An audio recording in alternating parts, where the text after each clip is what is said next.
छोड़ो कल की बातें, कल की बात पुरानी, नए दौर में लिखेंगे मिलकर नई कहानी। हम हिंदुस्तानी, नया खून है, नई उमंगे, अब है नई जवानी। हम हिंदुस्तानी।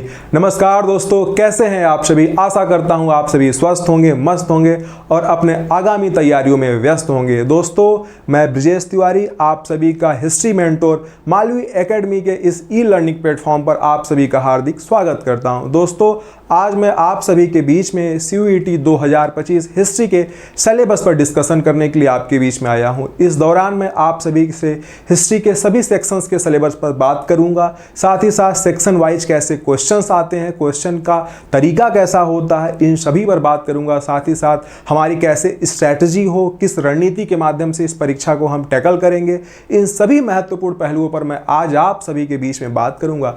तो दोस्तों, आप सभी का मैं ज़्यादा समय न लेते हुए सीधा अपने मुद्दे पर आता हूं और स्लाइड की सहायता से आपको चीज़ों को बताने की कोशिश करता हूं। तो सबसे पहले अगर हम पहली स्लाइड को देखें तो स्लाइड के ऊपर लिखा हुआ है CUET PG 2025। CUET का फुल फॉर्म देखें तो common university entrance test, history paper code HU की P09। तो हमारा यह पेपर कोड होगा, यही पेपर हमें जो है एग्जाम में जब बैठेंगे तो देखने को मिलेगा। दोस्तों, हम अब अगली स्लाइड की ओर बढ़ते हैं। अगली स्लाइड में एग्ज़ाम मोड की बात कर रहा है। ये एग्ज़ाम हमारा ऑनलाइन मोड में होगा, हम कंप्यूटर पे बैठ के इस एग्ज़ाम को दे रहे होंगे। एग्ज़ाम टाइप हमारा मल्टीपल क्वेश्चन होगा, जिसमें हमारे पास एक प्रश्न होंगे, उसके 4 ऑप्शंस होंगे, हम ऐसे प्रश्नों के उत्तर दे रहे होंगे। टोटल क्वेश्चन 75 होगा, टोटल मार्क्स 300 होगा। एक सही क्वेश्चन पे हमें 4 मिलेंगे, एक गलत क्वेश्चन अगर हम करते हैं तो हमें 1 नंबर का नुकसान भी होगा। हमारे पास कुल समय 1 घंटा 45 मिनट रहेगा। तो इतने इंपॉर्टेंट क्वेश्चन हमें जो है 1 घंटे 45 मिनट में ही हल करने होंगे। अगली स्लाइड की ओर हम बढ़ते हैं। दोस्तों, आप सभी को पता है कि हमारा इतिहास 3 सेक्शन में बटा हुआ है: प्राचीन भारत का इतिहास, मध्यकालीन भारत का इतिहास एवं आधुनिक कालीन भारत का इतिहास। इसके साथ साथ एंट्रेंस के दृष्टिकोण से हम एक सेक्शन और अर्थात विश्व का इतिहास भी देखेंगे। तो सबसे पहले अगर हम प्राचीन इतिहास की सिलेबस की बात करें तो हमारे पास कुछ टॉपिक्स दिखाई दे रहे हैं। अगर उन टॉपिक्स को हम एलोबरेट करने की कोशिश करें तो सबसे पहला टॉपिक हमारा स्टोन एज दिख रहा है, जिसके अंतर्गत हम palaeolithic, mesolithic and neolithic age की बात करेंगे। लास्ट में हम चालकोलिथिक एज को भी देखेंगे। आप सभी को पता होगा कि ये हमारे इतिहास का सबसे पहला और इम्पॉर्टेंट टॉपिक हमेशा से रहा है। हम छोटी कक्षाओं में भी सबसे पहले स्टोन एज को देखते हैं, जिसे हम पाषाण काल के नाम से भी जानते हैं। पाषाण काल का जो सबसे पहला टॉपिक होता है वो हमारा पैलियोलिथिक होता है। पैलियोलिथिक एज भी जो है 3 कालखंड में बटा हुआ है: निम्न पुरा पाषाण काल, मध्य पुरा पाषाण काल एवं उच्च पुरा पाषाण काल।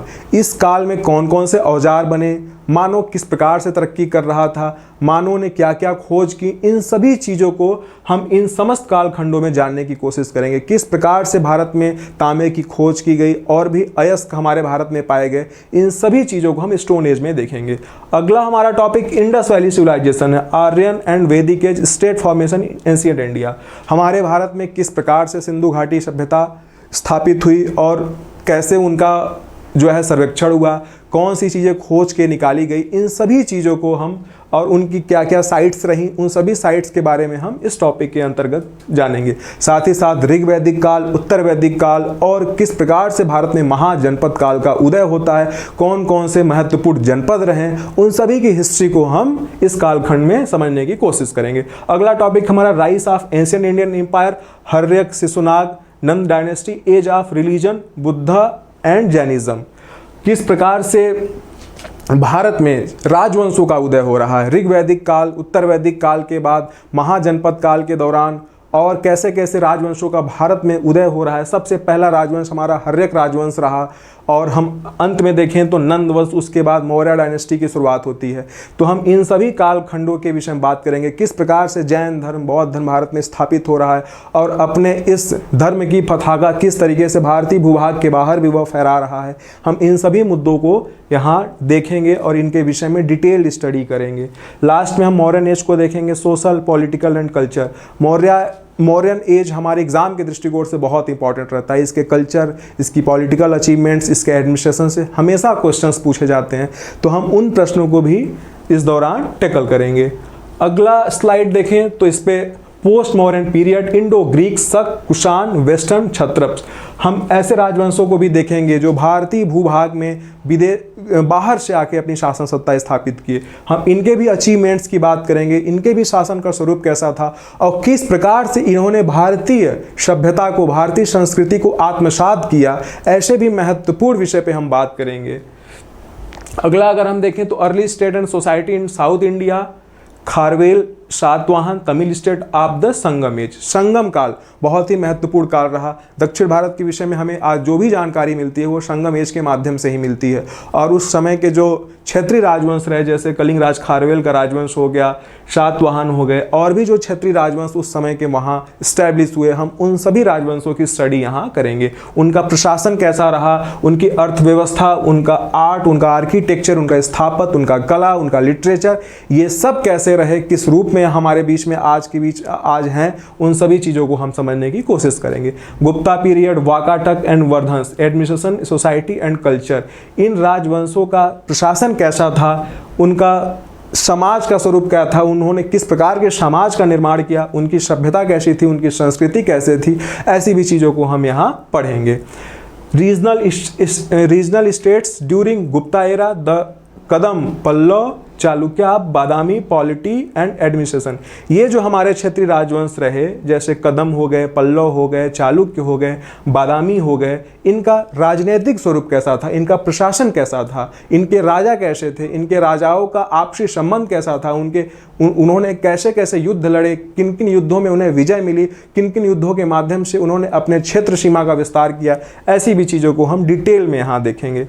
साथ ही साथ उनका लिटरेचर कैसा रहा, साथ और वैष्णव और शैव धर्म का किस प्रकार से फ्लोरिश हो रहा है इंडिया में, किस प्रकार से राजा लोग उनको अपने दरबार में संरक्षण दे रहे हैं, राजा लोग अपने पुराने धर्मों को त्याग के ऐसे धर्मों को आत्मसात कर रहे हैं, ऐसी भी चीज़ों को हम आगे देखेंगे। साथ ही साथ Pala, Sena, Rashtrakuta, Paramara, polity and administration. ये हमारे जो पाल राजवंश हो गए, सेन राजवंश हो गए, राष्ट्रकूट हो गए, परमार हो गए, इनका राजनीतिक स्वरूप कैसा था, इनका प्रशासन कैसा था, यह भी हम समझने की कोशिश करेंगे। तो दोस्तों, हमारा जो प्राचीन भारत का इतिहास रहा वह ऐसे ही टॉपिक्स में बटा हुआ है। ऐसे ही टॉपिक्स को हमें हल करते हुए, ऐसे टॉपिक्स की क्वेश्चंस को जानते समझते हुए हमें आगे बढ़ना है। अगली स्लाइड में दोस्तों हम देखते हैं अर्ली मेडवल इंडिया, 750 ईस्वी से लेके 1206 ईस्वी तक। प्रारंभिक मध्यकालीन भारत। प्रारंभिक मध्यकालीन भारत दोस्तों एक तरीके से संक्रमण काल रहा। इसमें प्राचीन भारत के भी अंश विद्यमान रहे और मध्यकालीन भारत के भी अंश विद्यमान रहे। अगर देखा जाए तो प्राचीन भारत के भग्नावशेषों पे ऐसे राजवंशों की स्थापना हो रही है और ऐसे ही राजवंशों से संघर्ष करके मध्यकाल के राजा अपनी शासन सत्ता स्थापित कर रहे हैं। तो हमें इनके विषय में भी जानना काफ़ी महत्वपूर्ण हो जाता है। Major political development in northern India, the rise of Rajput, the Cholas administration. दोस्तों, राजपूतों के विषय में बहुत से सिद्धांत आते हैं कि कैसे इनकी उत्पत्ति हुई, किन सिद्धांतों के माध्यम से यह भारत में आए। ऐसे बहुत से थियरीज हमको देखने को मिलेगी। जैसे एक थियरीज बहुत फेमस है, अग्निकुंड का सिद्धांत। हम ऐसे चीज़ों को भी आपके बीच में पढ़ाने की कोशिश करेंगे। चोल डायनेस्टी एक बहुत ही महत्वपूर्ण राजवंश है, इससे हमेशा ही प्रश्न पूछा जाता है। इसकी प्रशासन व्यवस्था कैसी थी, इनके प्रशासन का स्वरूप कैसा था, ऐसी भी चीज़ों को हम देखेंगे। ग्रामीण इकोनॉमी इनकी कैसी थी, इनका समाज का स्वरूप कैसा था, इन सब मुद्दों को हम यहाँ देखने की कोशिश करेंगे। Indian feudalism, agrarian economy and urban settlement, trade and commerce. दोस्तों, भारतीय इतिहास में भारतीय सामंतवाद जितना ही रोचक विषय रहा है उतना ही डिबेटेबल विषय रहा है। आज भी यह अपने थोड़े बहुत स्वरूप में हमारे बीच में देखने को मिलता है। यह बहुत ही इंपॉर्टेंट टॉपिक्स होता है। यह इस वजह से भी पढ़ना समझना इंपॉर्टेंट होता है क्योंकि मध्यकालीन भारत की बुनियाद इस टॉपिक पे टिकी होती है। तो हम इस दौरान इस टॉपिक को भी देखेंगे। अब हम आगे देखते हैं भारत का मध्यकालीन इतिहास 1206 से 1707 ईस्वी तक। इस बीच का समग्र इतिहास भारत का मध्यकालीन इतिहास के नाम से जाना जाता है। इस बीच में हम देखते हैं इस्टेब्लिशमेंट ऑफ दिल्ली सल्तनत, rule Mamluk, Khalji and Tughlaq dynasty, administration, Delhi सल्तनत, मिलिट्री रिफॉर्म, एकता सिस्टम ईटीसी। किस प्रकार से मोहम्मद गोरी ने तराइन के बैटल से भारत में अपनी सत्ता स्थापित की और उसने गुलाम वंश की नींव डाली, गुलाम वंश कि जितने भी राजा थे वह किस प्रकार से उसके दास बने और कैसे कैसे उन्होंने भारत में अपनी शासन सत्ता स्थापित की। फिर कैसे खलजी डायनेस्टी, कैसे तुगलक डायनेस्टी, कैसे लोधी डायनेस्टी ने भारत में अपना शासन सत्ता स्थापित किया। हम इस दौरान इन सब चीज़ों को पढ़ने की कोशिश करेंगे। इनका प्रशासन का स्वरूप कैसा था, इनका सैनिक स्वरूप कैसा था, इन्होंने किस प्रकार से भू राजस्व की व्यवस्था भारत में स्थापित की, इन सभी चीज़ों को हम पढ़ने का प्रयास करेंगे। साथ में हम अगर आगे देखें तो art and architecture, Vijayanagar and Bahmanis kingdom, rise, social, economic and administration, bhakti movement, Sufi movement. दोस्तों मध्यकाल का जो दौर रहा भारत में स्थापत्य का एक बहुत ही महत्वपूर्ण दौर माना जाता है। बहुत सी मस्जिदें बनी, बहुत सी इमारतें बनी, बहुत से किला बने। ये सभी चीज़ों को हम देखने की कोशिश करेंगे, उनके हिस्ट्री को हम जानेंगे। साथ ही साथ किस प्रकार से उस दौरान भारत में एक क्षेत्रीय राजवंश विजयनगर राजवंश की स्थापना होती है, कैसे उसके राजा जो है इन्हीं के साथ जुड़ के फिर इनसे विरक्त होकर अपनी शासन सत्ता स्थापित करते हैं, हम उनके विषय में भी पढ़ेंगे। साथ ही साथ जो भक्ति मूवमेंट, शैव भक्ति मूवमेंट रहा, किस प्रकार से उसने समाज के सबसे निचले तबके को प्रभावित किया और लोगों को एक सामाजिक जागरूकता की ओर अग्रसर किया, ऐसे भी चीज़ों को हम यहाँ पढ़ने का प्रयास करेंगे। कल्चर, पर्शियन लिटरेचर, उस समय का संस्कृति कैसी रही, उस समय का समाज कैसा रहा, उनके लिटरेचर का क्या स्वरूप था, किस भाषा में वो लिखे गए, उनसे हमें क्या क्या जानकारी मिलती है, यह सब भी चीज़ों को हम यहाँ जानने की कोशिश करेंगे। आगे हम देखते हैं दोस्तों establishment of Mughal empire, administration, society, political and literature, expansion of Mughal empire, Babur to Aurangzeb. आप सभी को पता होगा कि लोधी वंश के बाद भारत में जो नई सत्ता स्थापित होती है वह मुगल वंश की सत्ता स्थापित होती है। बाबर ने पानीपत के प्रथम विश्व युद्ध में इब्राहिम लोधी को पराजित किया और अपनी भारत में सत्ता स्थापित की। तो बाबर से लेके हम औरंगजेब तक के चीज़ों को हम यहाँ देखेंगे। उस बीच में कौन कौन से महत्वपूर्ण राजा आए, जैसे अकबर, हुमायूं, इन सब चीज़ों को हम देखेंगे। इनके इतिहास के विषय में हम जानेंगे, इनके द्वारा क्या क्या कार्य किए गए, कौन कौन से युद्ध लड़े गए, इनका क्षेत्रीय विस्तार कैसे हुआ, इनका आपसी राजाओं के साथ संबंध कैसा रहा, इन सभी चीज़ों को हम यहाँ पढ़ने का प्रयास करेंगे। दोस्तों rise of Sur dynasty, decline of Mughal empire, इसी बीच में एक बहुत ही महत्वपूर्ण राजवंश का उदय होता है, सूर डायनेस्टी, जिसका शासक शेर शाह सूरी हुआ करता था। हम शेर शाह सूरी के भी विषय में पढ़ेंगे। सूर डायनेस्टी का क्या भारत में योगदान रहा, उस समय के लोगों के लिए उन्होंने कौन कौन सी योजनाएं लाई, ऐसी भी चीज़ों को हम यहाँ जानने की कोशिश करेंगे। अब आगे की ओर हम बढ़े दोस्तों, तो देखते हैं अगला हमारा जो सेक्शन होता है हिस्ट्री का, भारत का आधुनिक इतिहास होता है, जिसकी कालखंड 1707 से 1947 तक होता है। इस बीच हम उन सभी महत्वपूर्ण टॉपिक्स को पढ़ेंगे जो भारत के आधुनिक इतिहास को प्रभावित करते हैं। दोस्तों एनटीए ने जो सिलेबस बनाया है ये वन लाइनर टाइप का सिलेबस बनाया है। इसमें बहुत सी चीज़ों को उसने डिटेल में नहीं बताया, लेकिन हम पढ़ने के दौरान उन सभी टॉपिक्स को भी देखेंगे। जैसे पहला टॉपिक्स हमारा मॉडर्न हिस्टोग्राफी, उस समय के जितने भी विचारक थिंकर रहे जिन्होंने इतिहास को प्रभावित किया, जिन्होंने इतिहास लेखन को प्रभावित किया, जैसे कार्ल मार्क्स हो गए और भी ऐसे बहुत से हिस्टोरियंस रहे, उस समय के थिंकर्स रहे जिन्होंने इतिहास के विषय में अपनी टिप्पणी की हैं, हम उनके भी विषय में जानने की कोशिश करेंगे।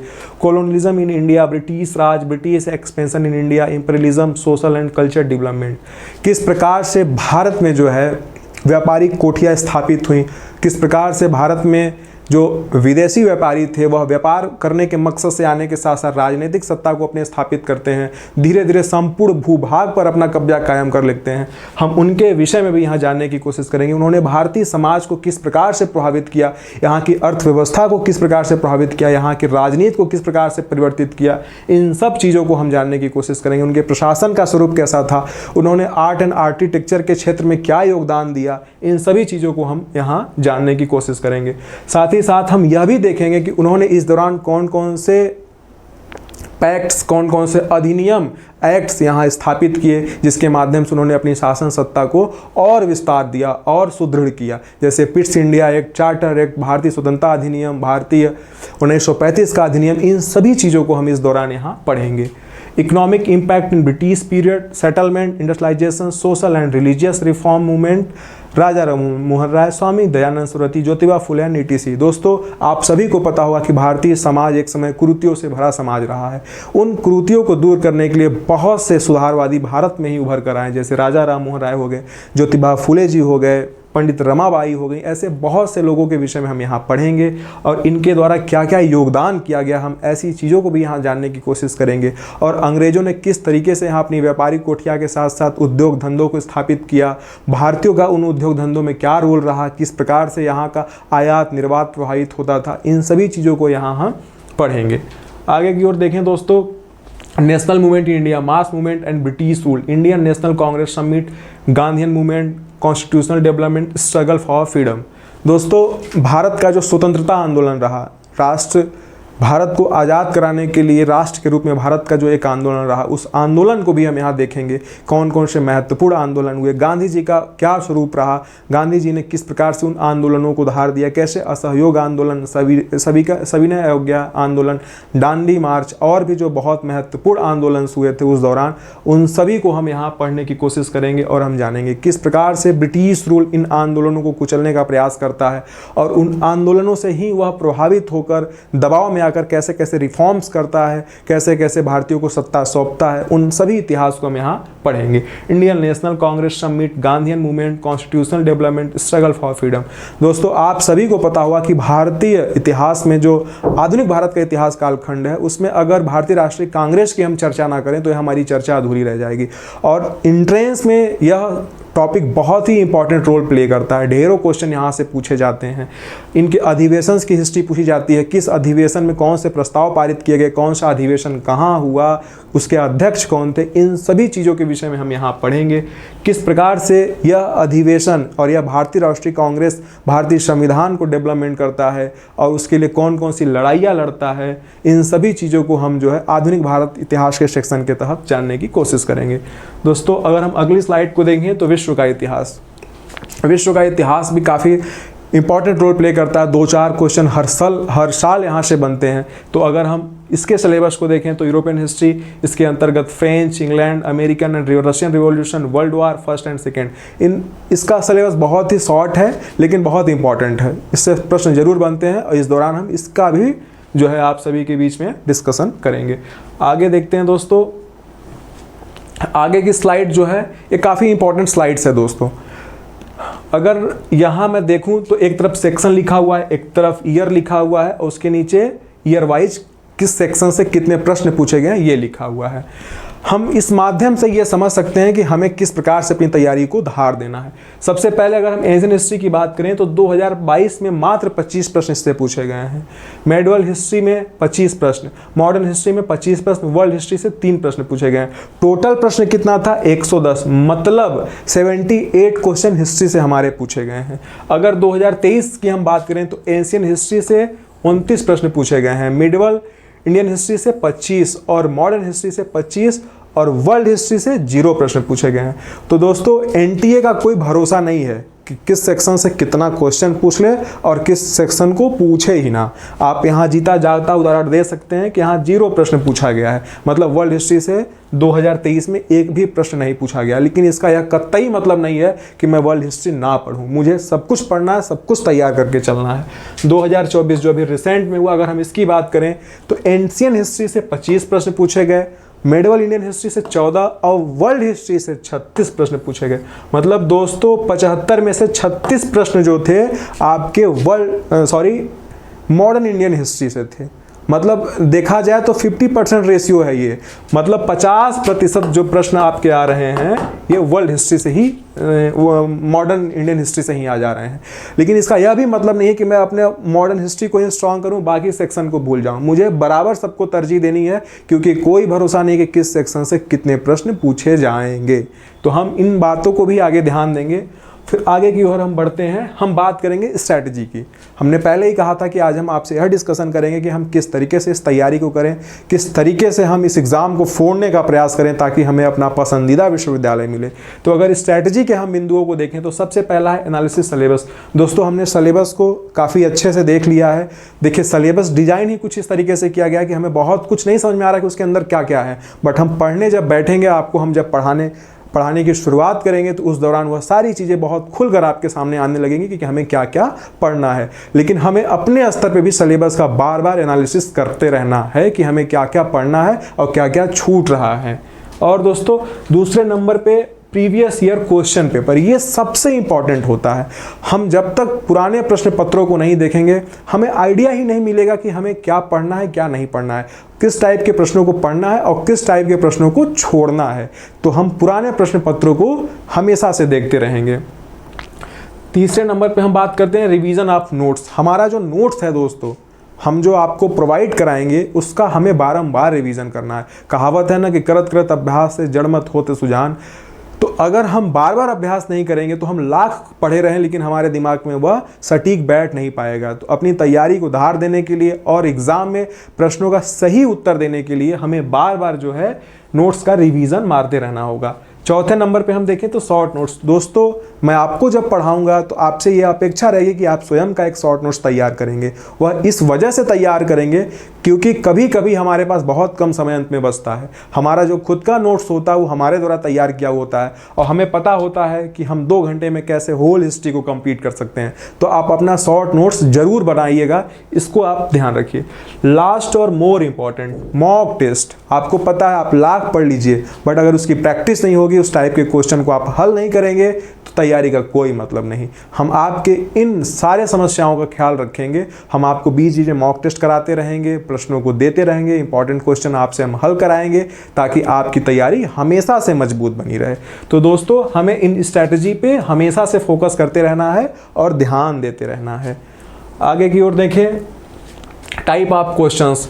हम आपको यह भी बताएंगे कि हमारे एग्जाम में कैसे कैसे क्वेश्चंस पूछे जा रहे हैं, किसी क्वेश्चन को कैसे फ्रेम किया जा रहा है। एक ही प्रश्न कई प्रकार से हमारे बीच में आ रहे हैं। ये काफ़ी महत्वपूर्ण बात हो जाती है दोस्तों कि कभी कभी हम किसी एक टॉपिक के 2-4 पहलुओं को याद कर लेते हैं लेकिन बाकी 2-3 पहलुओं को जो छोड़ देते हैं वही हमारे बीच में ऑप्शंस बन के आ जाते हैं और हमें पता नहीं होते और हमारे प्रश्न सही नहीं हो पाते हैं। तो हमें क्वेश्चन के नेचर पर भी बात करने की ज़रूरत है। तो सबसे पहला क्वेश्चन जो है, हमने कुछ सैंपल क्वेश्चन के आपके बीच में हम लाए हैं। सबसे पहले अगर हम देखेंगे तो असर्शन एंड रीजन टाइप के क्वेश्चन। इसमें हमारे बीच में हमारे सामने 2 कथन दिए रहते हैं। दोनों कथन को पढ़ के हमें सही उत्तर तक पहुंचना होता है। सबसे पहले कथन को अगर हम यहाँ देखें तो लिखा है, उत्तर वैदिक काल के दौरान राजा विभिन्न धार्मिक संस्कार और अनुष्ठान करता था। कारण ये सभी अनुष्ठान और धार्मिक संस्कार राजा की शक्ति और प्रतिष्ठा के प्रदर्शन द्वारा लोगों को प्रभावित करते थे। अगर हम डिटेल में ऋग्वैदिक काल को, उत्तर वैदिक काल को पढ़े होंगे तो यह हमसे कभी गलत नहीं होगा, चाहे इसके लिए हमारे पास 4 ऑप्शन हो चाहे 4000 ऑप्शन हो। तो हमें ऐसे प्रश्नों को भी देखने के लिए डिटेल में स्टडी करनी होगी और फिर इसके सही उत्तर तक हमको पहुँचने का प्रयास करना होगा। दूसरे टाइप के प्रश्न को अगर हम देखें तो ये मल्टीपल टाइप के क्वेश्चन है कि हमारे सामने फैक्ट दिया रहेगा और हमें फैक्ट में सही फैक्ट को खोजना होगा। जैसे आप यहाँ देख रहे हैं, कौन सी तमिल कृति जैन दर्शन के महत्व को प्रदर्शित करती है। हमारे पास 4 ऑप्शन है। हमारे पास यहाँ कोई पैसेज नहीं, हमारे पास यहाँ कोई डिस्क्रिप्शन नहीं, हमारे पास 1 लाइनर क्वेश्चन है और उसका आंसर हमें 1 लाइन में दिया गया है। तो अगर हम पढ़े रहेंगे तो हमसे यह कभी गलत नहीं होगा। तो हमें अपने फैक्ट्स को हमेशा स्ट्रॉन्ग रखना है, बार बार उनका रिविज़न मारना है दोस्तों। आगे की ओर हम देखें तो अगला क्वेश्चन कुछ इस प्रकार से आता है कि एक तरफ घटना से संबंधित बातें दी होती है, दूसरी तरफ उसका आंसर दिया होता है। मतलब इसको फॉलोइंग मैच टाइप का क्वेश्चन कहते हैं। हमको इसमें मैच कराना होता है। अगर हम फैक्ट्स यहाँ भी खेल फैक्ट्स का है लेकिन यहाँ स्वरूप प्रश्न का दूसरा हो गया। अगर हम पढ़े रहेंगे तो हमें कभी गलत नहीं होगा। कभी कभी दोस्तों ऐसा भी होता है कि अगर 4 ऑप्शन दिए गए हैं और हमें उसमें 2 ही आधे होते हैं तो हमारे पास ऐसे ऑप्शंस दिए होते हैं कि अगर हम एलिमिनेट कर पाते हैं और चीज़ों का सही बॉन्ड बना पाते हैं तो ऐसे टाइप के प्रश्न हमारे कभी नहीं गलत होते हैं। और ऐसे प्रश्न 10 से 15 की संख्या में हर बार पूछे जाते हैं। तो हमें इसका भी बराबर ध्यान रखना है। आगे हम देखें तो ये क्रोनोलॉजिकल ऑर्डर का क्वेश्चन हो गया दोस्तों। इसमें हमारे सामने बहुत से फैक्ट्स होते हैं, उनको हमको ऑर्डर वे में रखना होता है कि कौन सा पहले हुआ कौन सा बाद में हुआ। तो इसके लिए भी हमें टॉपिक्स की अच्छी समझ होनी चाहिए। हमें पता होना चाहिए कि जिन्ना कब कांग्रेस में शामिल हुए, जिन्ना कब मुस्लिम लीग में शामिल हुए। इन सारी चीज़ों के साथ साथ गांधी के समझौता कब और कब हुए, किस तारीख पहले खेड़ा हुआ कि पहले चंपारण हुआ कि पहले बारदोली हुआ, पहले वेबल आए कि पहले लिथगो आए। इन सारी चीज़ों की अगर हमें जब तक समझ नहीं होगी ऐसे टाइप के क्वेश्चन हमारे कभी सही नहीं हो सकते हैं। तो इसके लिए भी हमें फैक्ट्स को हमेशा स्ट्रॉन्ग करना पड़ेगा। आगे हम देखें तो हमारे सामने अगला क्वेश्चन जो है ये भी मल्टीपल टाइप के क्वेश्चंस हैं बट इसमें क्वेश्चन का नेचर कुछ हमें इस तरीके से देखने को मिलता है कि हमें यहाँ व्यक्ति का नाम दिया गया है और उससे संबंधित चीज़ें हमसे पूछी गई हैं। तो हमें ऐसे भी प्रश्न देखने को मिलते हैं, मतलब मोटा मोटी खेल पूरा फैक्ट्स का है, प्रश्न का स्वरूप बस बदला हुआ है। अगर हमारे फैक्ट सही हैं, हमें पढ़ी हुई चीज़ें हमारे मन में बैठ चुकी है, हम उसको समझ चुके हैं, तो कभी चीज़ें गलत नहीं होने वाली हैं। अगला और लास्ट क्वेश्चन हम देखेंगे फिल इन द ब्लैंक्स। ऐसे टाइप के भी क्वेश्चन आते हैं दोस्तों। इसमें कभी कभी बहुत मामूली क्वेश्चन जो है बस कंफ्यूजन के चक्कर में 75 होगा कि 76 होगा गलत हो जाता है। तो हमें ऐसे प्रश्नों को भी बराबर ध्यान देते रहना। और ऐसे क्वेश्चन तो 25 से 30 की संख्या में हर साल आते हैं। ये मेरिट को बहुत ज़्यादा फ्लक्चुएट करते हैं। लोगों को लगता है कि बहुत सरल पेपर आया, लेकिन फैक्चुअल मिस्टेक्स हुए, कन्फ्यूज़न हुए, तो ऐसे क्वेश्चन कभी सही नहीं हो सकते हैं। तो आपको हमेशा ऐसी चीज़ों को ध्यान देते रहना है और आगे बढ़ते रहना है। तो दोस्तों